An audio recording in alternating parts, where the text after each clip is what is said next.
I'm going to spend my time now talking about the caregivers.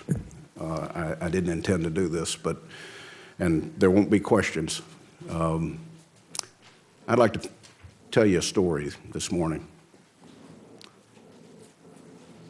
On an evening when the United States Senate alarms for some type of bio or chemical detection went off, and all the doors were shut down, and members and staff were hustled into the Russell garage for hours until we got the all clear.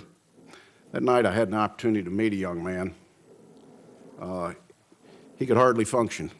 He was a warrior back from Iraq, a kid that when they made the decision at Landstuhl to put him on a plane and fly him to the United States, there wasn't a healthcare professional in the room that believed he would live through that trip. And for that reason, he was discharged before he left, because it was perceived that it would be advantageous to the family to have him discharged before. There's only one problem. They never told Ted Wade. Ted lived.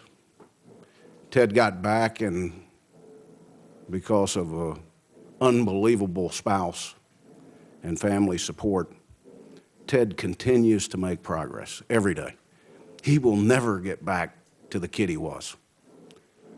It was Ted Wade and Sarah Wade that I think played the biggest factor in the creation of the Caregivers Act. When we talked about passing a caregiver bill, I don't think that there was a Republican or Democrat on this committee that didn't look and see Sarah and Ted Wade.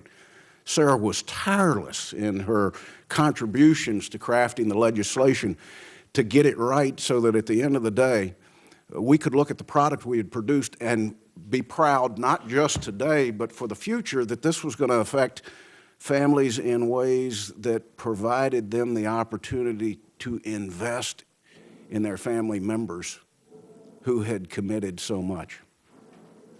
Now, till this morning, it really wasn't raised at the level on my radar. And when we wrote the legislation, we wrote it in a way that it was pretty clear. I got to tell you, if I were you, I'd pull it back from OMB. I'd ask them not to comment. If I were you, I would go back and rewrite this rule. And I say to you and your staff of great professionals, if you insist on moving this as currently written, it will be one hell of a fight.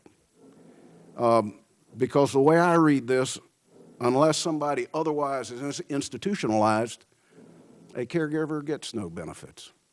That's not what the intent was of the committee members.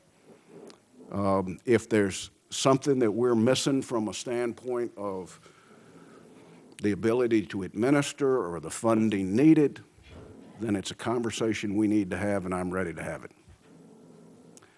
But to suggest that only the veterans that otherwise would be institutionalized qualify for this is to take a kid that the medical assessment was he would never live to make the trip back to the United States and say, but you know, you got a loving, caring wife, and she's going to take care of you.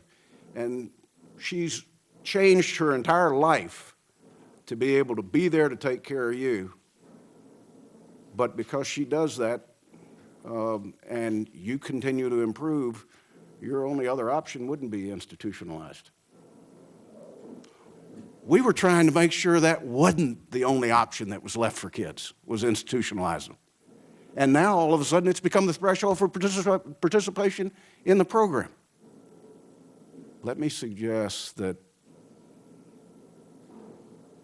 the effort is misguided right now, and I would implore all of you, go back to the table, read the bill again.